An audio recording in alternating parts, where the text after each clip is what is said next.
Most of you know me, I'm Hart, and I'm associated with Link Civility, Compassion, Kindness, one of the 5 task forces of the Rainier Foothills Wellness Foundation. And I'm going to introduce a new word to you today, SoHapp. And it comes from the first letter of these words, Science of Happiness and Positive Psychology. SoHapp. It's a great honor to come back before you guys. I mean, here's a gathering that's just focused on health and wellness. And what does that all mean? Link's Civility, Compassion, or Link's vision is encouraging and fostering healthy relationships so that the citizens of the plateau, children and adult alike, are caring and engaged. As part of this effort, we're asking or suggesting that you think about making long-term changes towards improving your mental well-being to create good mental health. So you're all gathering about wellness, and what do you think is probably most important about your wellness? Does anybody think about their immune system? We really don't. Yet that's how most of us are going to die. Heart disease, cancer. Pretty much we wait until the immune system begins to fail, then we go to the doctor. And then they start saying, well, here's some things you can maybe do to help your immune system. But why do you wait until you're actually suffering a failure of your immune system? You can easily improve your immune system with breathing. Breathing is a pretty critical thing for us. You know, try not doing it for a couple minutes and dead. But if you tie your breathing to body movements, then that really makes a huge difference to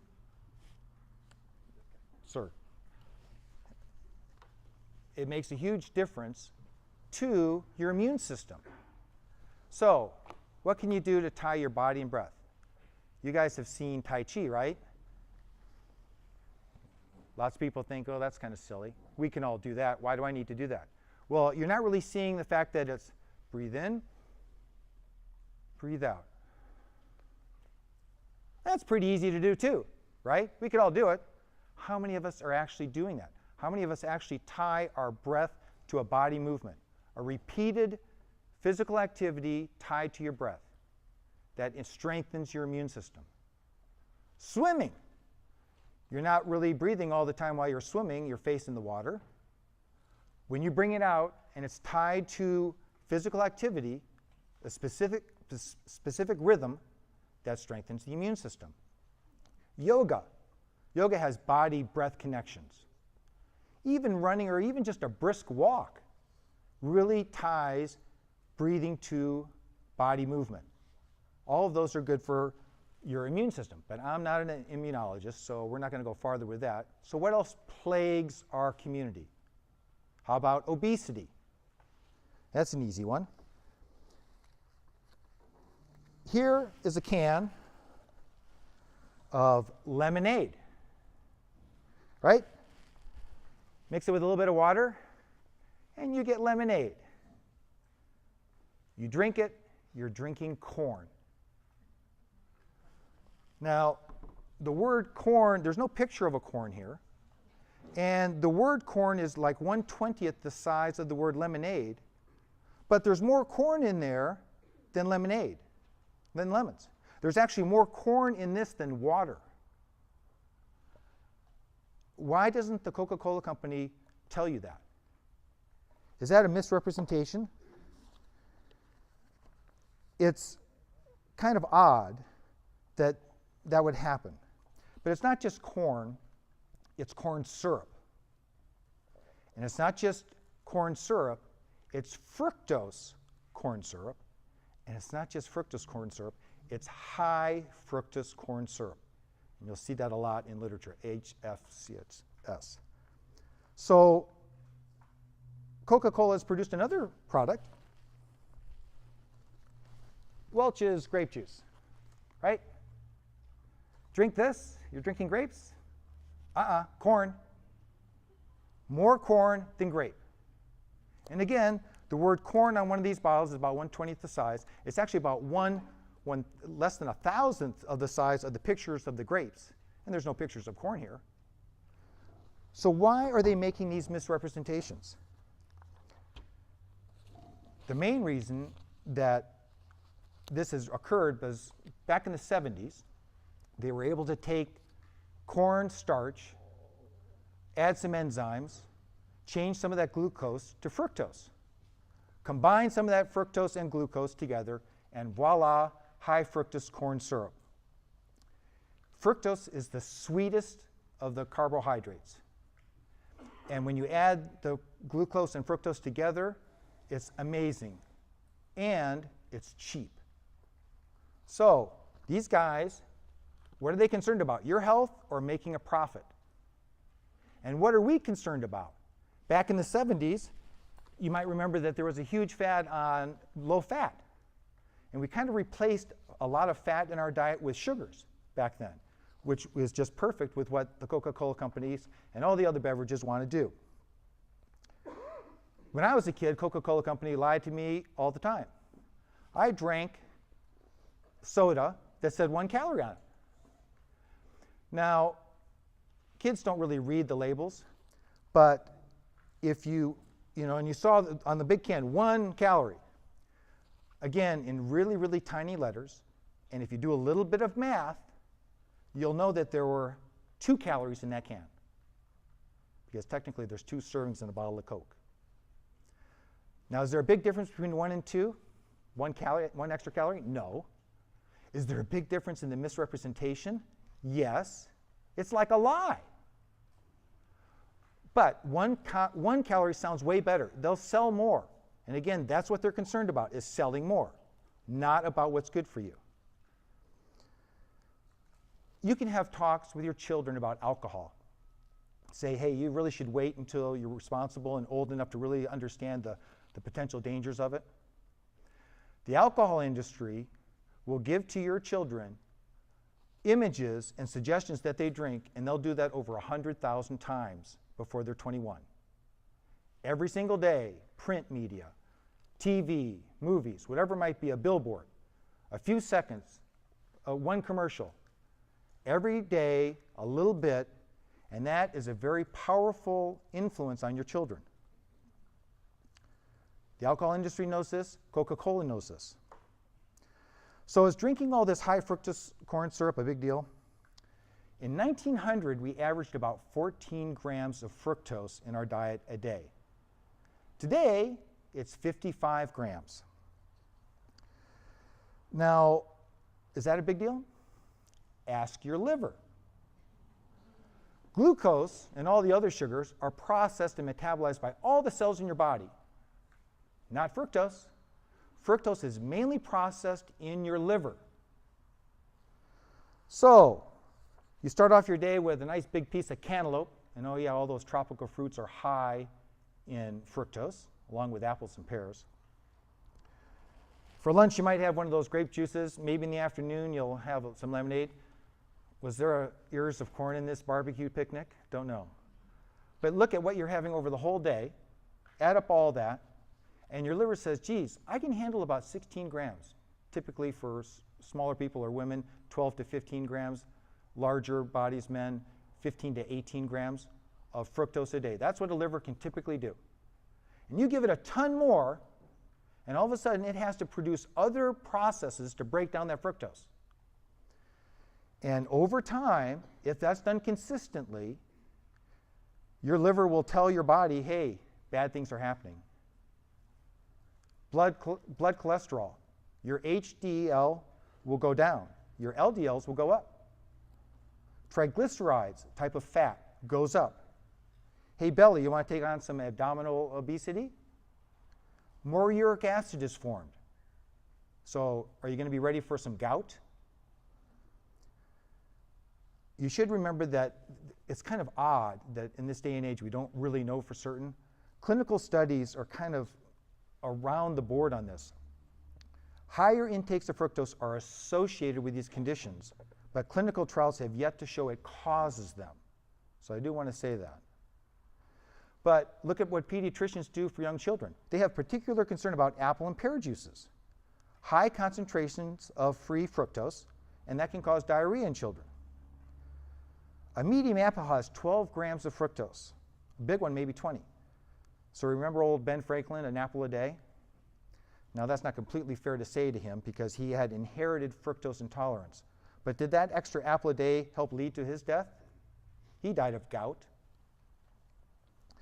So when you think in terms of what sugar is doing, and it makes food more palatable, and it makes it more desirable, the opioid receptors in our body say, we want this sugar.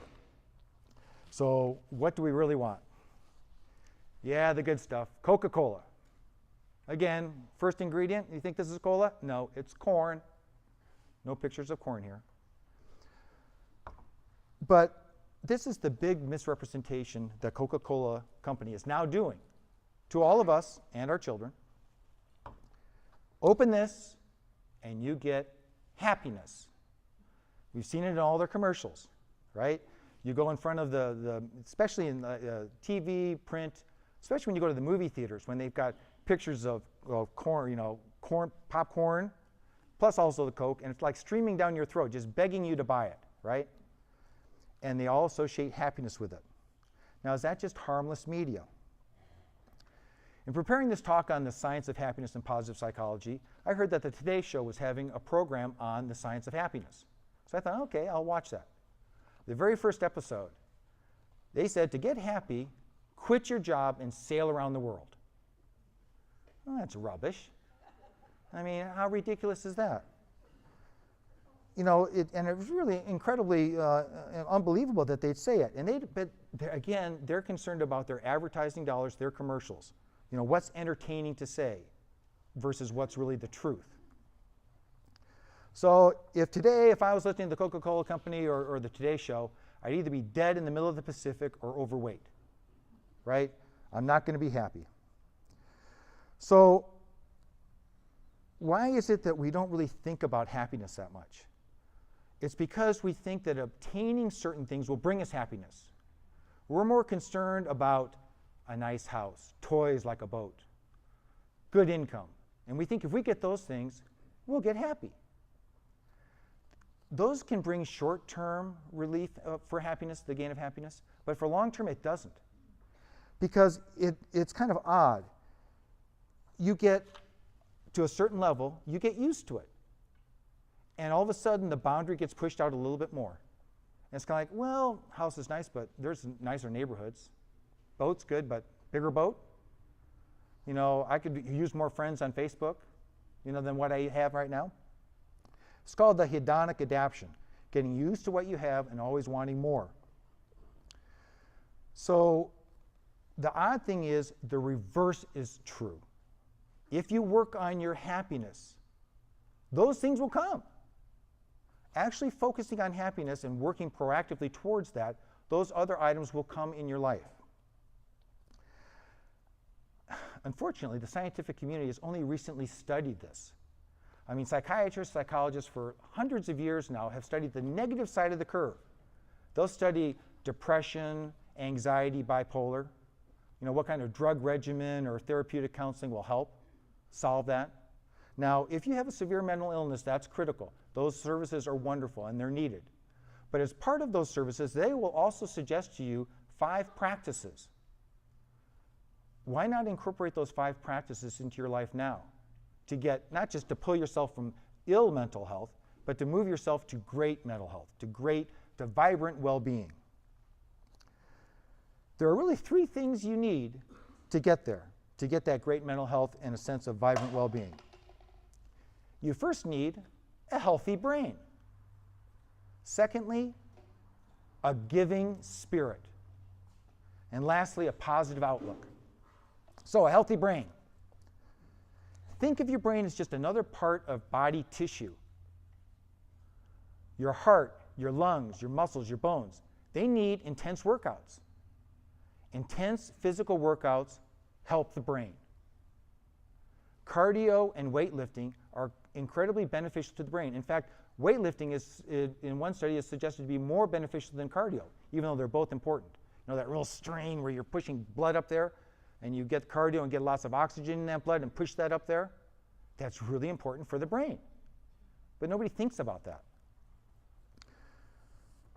The Also exercise is associated with avoiding diabetes, and that's associated with Alzheimer's. But again, we shouldn't be focusing on avoiding negative health and avoiding dementia. We should be talking about building vibrant well-being and great mental health. Another way to think about this is what brings happiness. A doubling of your income, would that bring happiness? There's some studies that say a 5-minute form of exercise a day is almost equivalent to doubling your income. Because doubling your income, you have to work a lot harder, a lot more stress. So there's negatives associated with that doubling of income, that level of happiness that's going to be short term, versus 5 minutes of exercise. Easy to do, it's free, and yet they equate in the long run to the same amount of increase in happiness. To do workouts, you have to eat wisely. You have to fuel that. Eating a wide range of nutritious foods, properly balanced and in appropriate portions, that's key. But here's a tricky one. You must get the essential amounts of fats, or essential fats. 60% of your brain is composed of fat cells. So in the 60s and 70s, when we went from that low-fat craze and fats got replaced with sugars, kind of a pretty bad move on our part. While the brain needs intense workouts, it also needs rest to be healthy. So the quantity of sleep, the quality of your sleep, that's important. But you can also give rest to your brain during the day while you're awake. How? Breathing. Again, there are various ways to breathe and clear your mind. If you clear your mind and give your brain a chance to rest, that makes a huge difference in your brain functioning. So, and sometimes this can be done just for seconds or a minute or two. You don't have to be sitting for 20 minutes and working on this, but over a day it could add up. There are visualization techniques that also allow for this mind clearing. Here's a combination of the two. You can try this at home or when you get a chance. Combine the visualization of telling yourself to be calm with breathing. So that's pretty simple.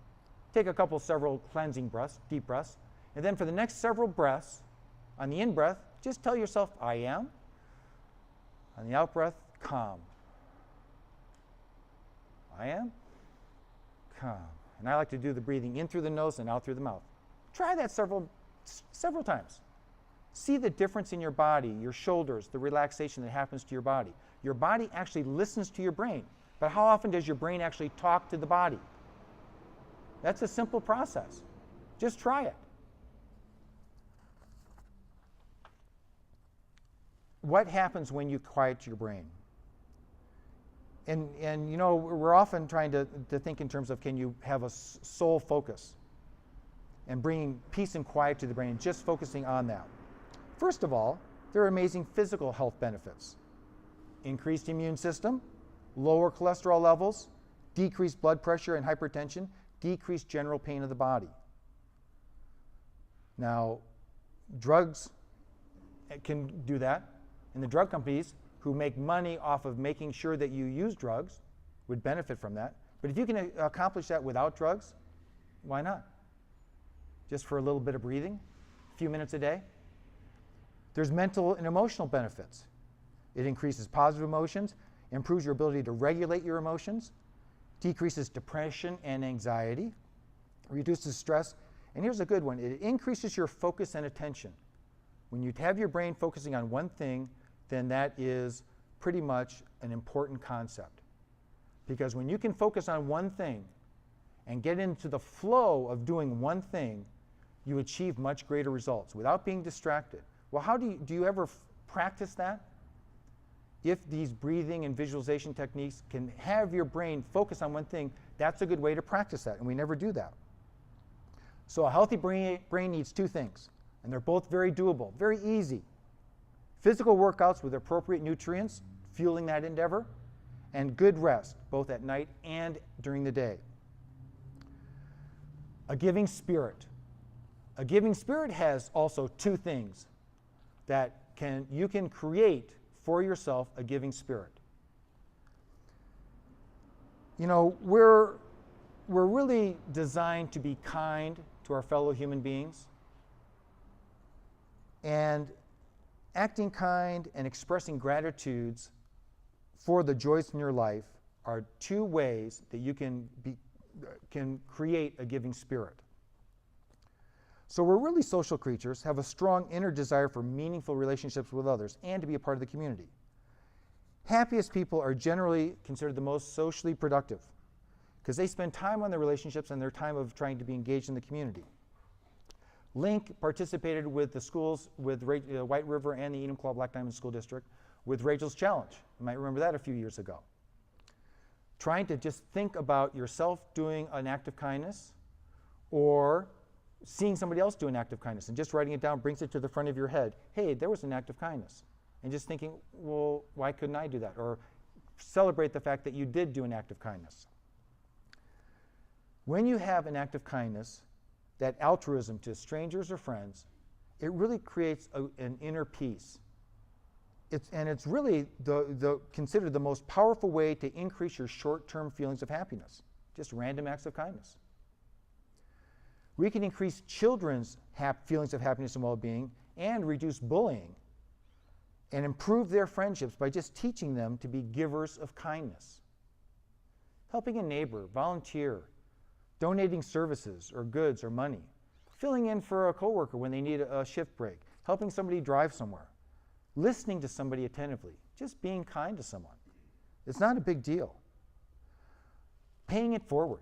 You know, when you do one act of kindness, it sort of moves around the room, and after a while, it comes back to you.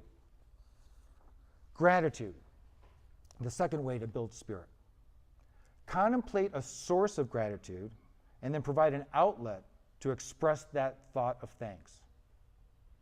Basically, having a purposeful appreciation of one's life. Now, that's a personality trait. Some of us are more grateful in life than others. And you know, you're not just going to change your personality overnight. You just don't flip a switch. But if you make small changes on a daily basis over an extended period of time, several months, you'll end up being more grateful in just your life.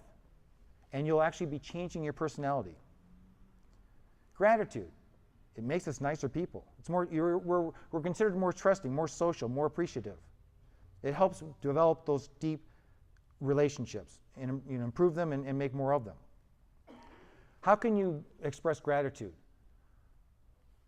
A journal, writing them down, saying them out loud, giving thanks at a dinner table, you know, going around the table and saying, hey, what are we thankful for in the last 24 hours? You know, it makes people more optimistic, less materialistic, more spiritual. All the great religions really promote gratitude. And if you're strong in your faith, that's really an important part of your daily life already. Gratitude is one of the most powerful relaxants you can have. And it's a great way to fight against that hedonic adaptation I talked about before, always wanting more. Why not focus on what you have, be appreciative for that, and that really brings contentment. Link is going to be working with the Chamber of Commerce, and we hope to have gratitude graffiti stops around town in the month of November. A chance for you to see what other people are writing down about how they express their gratitude, and a chance for you to write down gratitude. You know, hopefully at the coffee shops, at the Arts Alive, and in the library. Take a chance and look at that. And it's amazing how your peace and contentment being improved by expressing gratitude is just a great recipe for mental illness, or mental health, excuse me. Positive experiences. That is the third way to reach great mental health.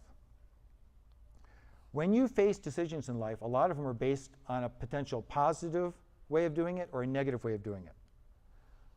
I would suggest to you that you should always try to seek a willingness to choose that positive. Our brains have become basically naturally wired for the negative. And that's pretty much because if we're walking through the woods and we don't pay attention to the lions out there or bears, we're dead.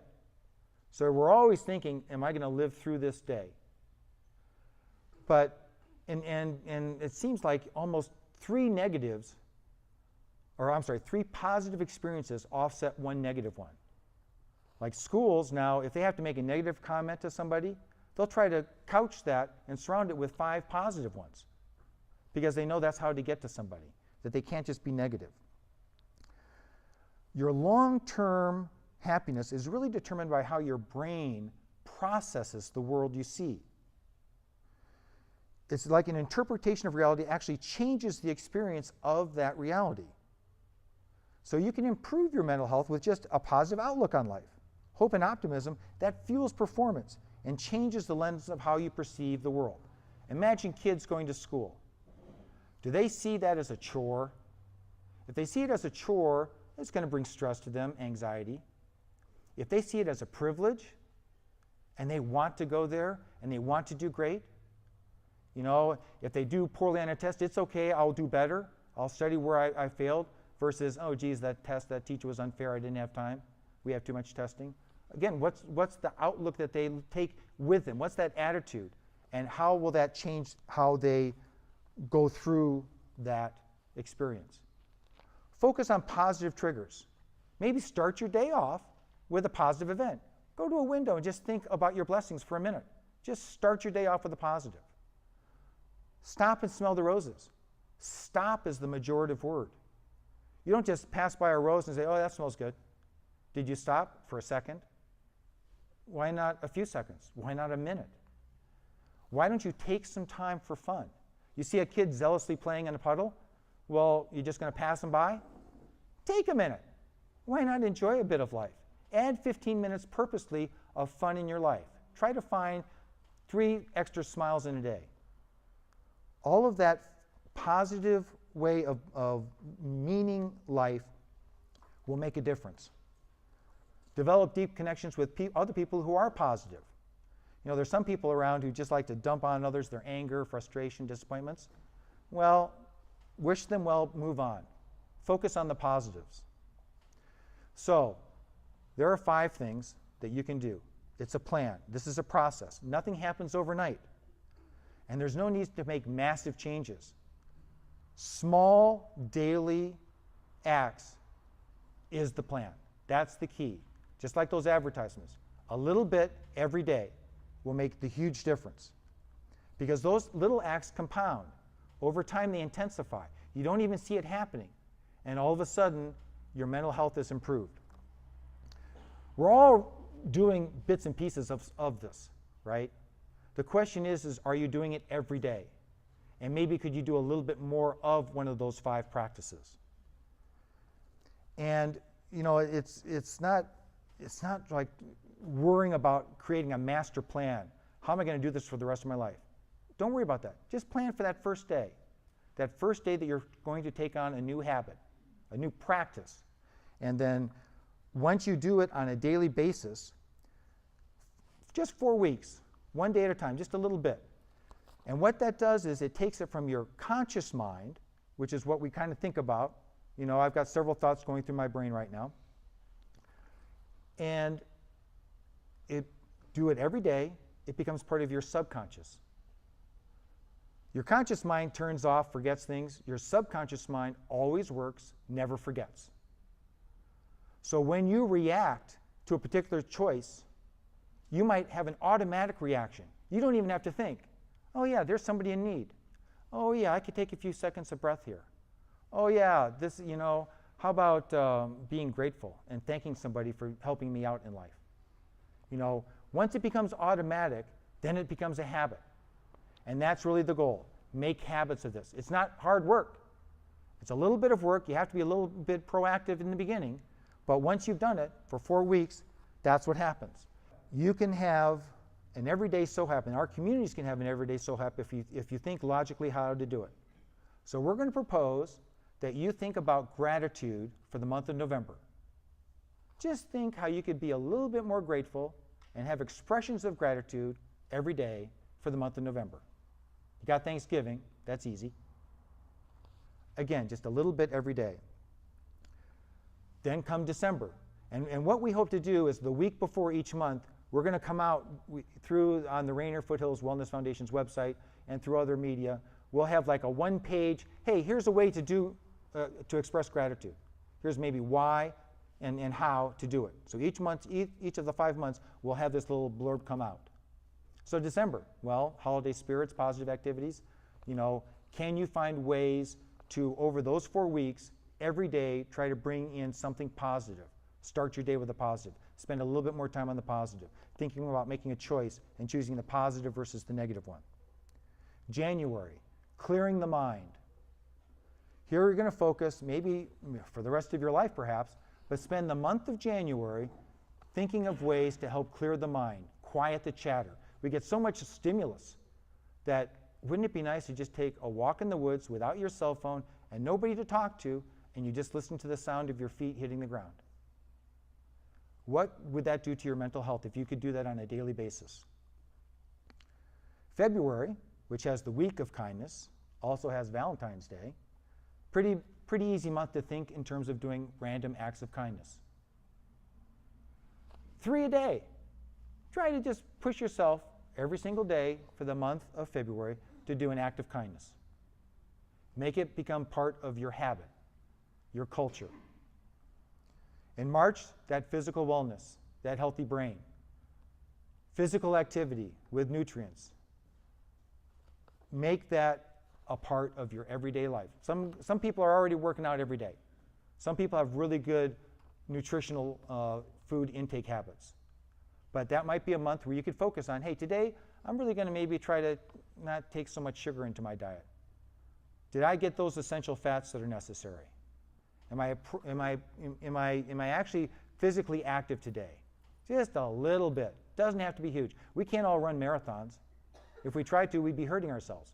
But we can all take short walks. Maybe incorporate a little bit of weightlifting a couple times a week, whatever that might be. Also in March is the International Day of Happiness. Haven't really celebrated that on the plateau. They do that in Seattle. They do that in a lot of communities. Link hopes to bring that to the plateau. We're also going to be suggesting the Happiness Advantage, a community book read. Over these 5 months, maybe try to do this, to read this. The school district brought this to all of their principals. All the leaders of every school building read this, and they focused on this Happiness Advantage by Sean Aker. Has these principles that I've outlined to you in this book, and does a lot better way of explaining it. The library, which is going to jump on this big time, will hopefully have this. This is going to be around. Swing by my office. I'm going to have a bunch of these just for the taking. Borrow it, bring it back, pass it along. But try to think about maybe reading this book over the next 5 months. Kind of wrapping it up, here's a little phrase, a quote from America's first female recipient of the Nobel Peace Prize back in the 30s. Peace is not just the absence of war, but it's the presence of justice. So great mental health is not just the absence of mental illness, it's the presence of vibrant well-being. Try to awaken your perspective on how great life can be by focusing on that. It does require intentional pursuit of life strategies. You have to think about doing this. But it's easy if you take one at a time, 4 weeks at a time, it can happen. We're already doing some of it, but are we doing it every day? And can we do a little bit more of it? So hopefully you folks will join this little SoHapp journey that Link is going to be suggesting to the communities. And if you can, help spread the word. If you have questions, you know how to reach me. I'd be more than happy to talk about this. If you want to become part of the team, help spread the word, let me know, and we'll make you part of this literature. You'll be seeing a lot more of this hopefully next month, when we're really ready to go out to the community and make a big splash. But I appreciate you folks letting me have this first opportunity for a splash on addressing wellness. And I've gone over my time, which I sadly typically do. So thank you much.